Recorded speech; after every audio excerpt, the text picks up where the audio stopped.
How can we help you today, Lily?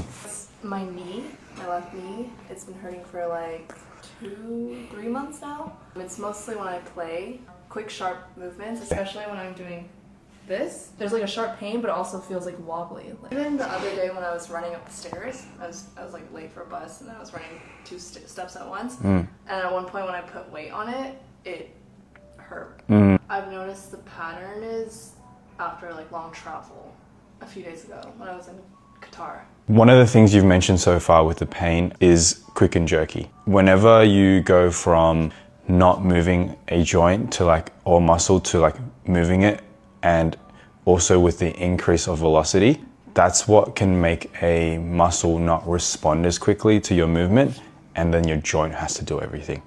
So that's why so far like walking, running, maybe even getting out of a chair is all good because it's all kind of slow.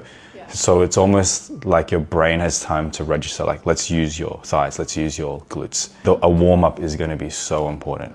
Yeah, and I remember when we treated the shoulder, you tend to not warm up.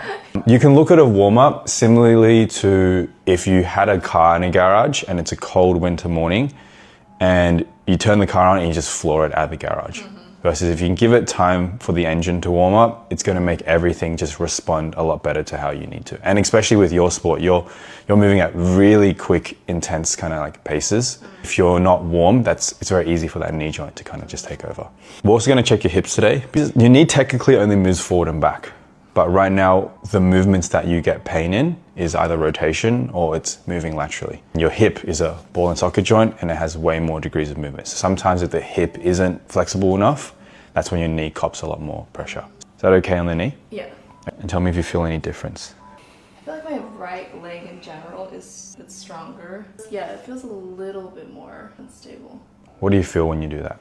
I know it should be more glute, but I still feel a lot of More quads? quads. Do you feel like is helping you do this action right now? I think I'm putting a lot of work in the quads. I feel like it's easier on this side. Easier on this side? Yeah.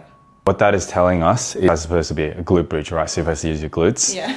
But you seem to be more quad dominant. In general, most of your lower body actions, you're just going to be using more of your quads and your knees. So it comes back to like why I wanted to look at your hips, because if you're not using your hips as much and those hips help with the rotation and help with the lateral movement, here is where all the force is going to go into. You can almost infer that if you can feel more glutes with this test, you're going to be able to use more hips when you play. And as a result, less force is going to go into your knees. Okay.